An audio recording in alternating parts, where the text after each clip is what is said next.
Man, listen to me. Yeah, you. There's a strategy today to keep you living in mediocrity, and that is by keeping you living for yourself. There's a strategy to maintain you as a small person who didn't exploit their potential by just living for yourself, to keep you as a spiritual, emotional, intellectual midget instead of living in a family. God has a strategy to have you accomplish all the dreams that He has for you, to have you grow into the size of man that you can be. And that is not just in a business, that is not just in a company, in a corporation. It's in a home, in your house, because that is a place where you're exposed.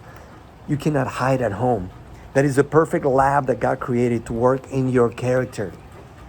And we have an enemy, you have an enemy of your soul that is looking to destroy that. It's looking to destroy your past, your present, and your future. Your past is always trying to bring you back to the past, to all the mistakes you made as a father, or all the mistakes that your father made as a father, and therefore giving you an excuse for you not to want to live in a family. It's trying to destroy your relationships right now within your family, and it's trying to destroy your future. For those of you who have not become fathers yet, that is the greatest calling. Not to live for yourself, but to desire to live in a marriage, in a relationship where you become a leader by becoming a servant, learning how to lead a woman, the toughest job in the world. And then number 2, learn how to lead children that are made in your image and likeness with your wife. That is the greatest calling there is. I'm going to give you some statistics. Fatherless factor among adolescents today in America.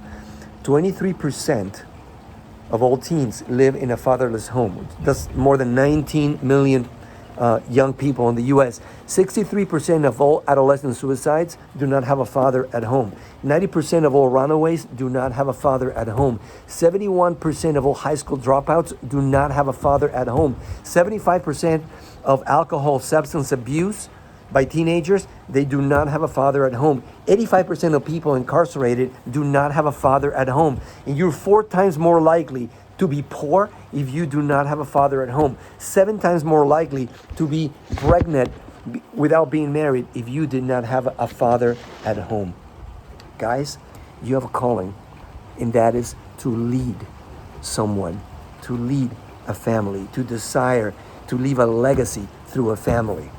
You have an enemy that is trying to devour your future, and the best way to combat it, and the greatest calling that God gave you is to become a leader of one woman by learning to serve her, and of a small unit, which is your family.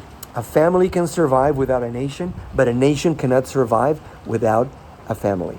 And if you have made mistakes as a father, dad, ask for forgiveness, ask God to help you, and move forward. There is no perfection. Desire the highest calling in your life. Happy Father's Day to all of you dads. Happy future Father's Day to all of you men who desire to lead a family and fulfill the greatest calling that has for you in your life. Happy Father's Day.